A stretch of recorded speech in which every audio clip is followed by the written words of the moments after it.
Okay. Another video. Tuloy-tuloy lang tayo. So, syempre may mga pagitan to, boss, ha. Ito sunod-sunod kasi nahasa ko pa to eh. Nahasa ko to every time na magpapalit tayo ng langis kasi nagagasgas po ito, no? Okay. So, ikot. Okay, good siya. Ang problema. Then, proceed tayo sa testing. Proceed tayo sa testing, mga boss. Boss, madam. So, ang testing natin ngayon ay Pertua Matic Scooter Oil. So, marami nagtetest, nagtatanong nito, okay? Natin. Sealed. Okay. So, ito yung lagayan. Ang langis. Empty.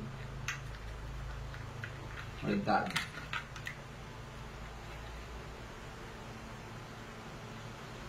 Same procedure, lagyan natin ng langis. Ito pala ito na, shake. Shake. Sorry.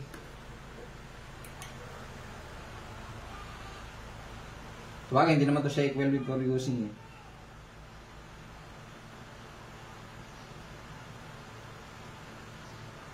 Pertua Matic. Pertua Matic. Then, ang ating roller, ay, ano ba yan? Hindi pala naka-ready. Walang cut to, hindi ko katin, mga boss. Bali, medyo mahaba. Alam mo ito, ako palit ng stud eh. Ikot lang natin. Sayang yung stud. Ay, palitan na nga natin. Para sure. Yung stud. Fit. Shade. Malinis. Okay. Natin.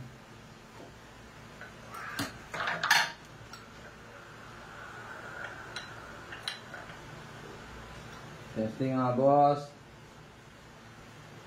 Na-adjust ko lang yan, nahuhulog na yung tornilyo. Okay. Testing. Break in. Same. Ang dami langis. 1, 2, 3, 4, 5. Tasingin natin 1 kilogram na weights metal plate. 1. Pangalawa. 2. Pag gumagaragal na. 3. Uy! 3. 4th plate. 4. Matindi. 5th plate. 5. Oh. Wow. Wah. 5 mga boss. 5. 1, 2, 3, 4, 5. 5 kilograms. Para sa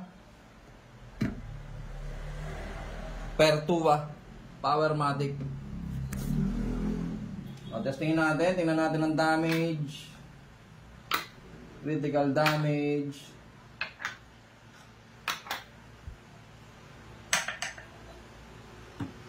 Damage. Yan o. Minimal. Ganun din. Halos same lang din. Okay? Same lang din ang damage.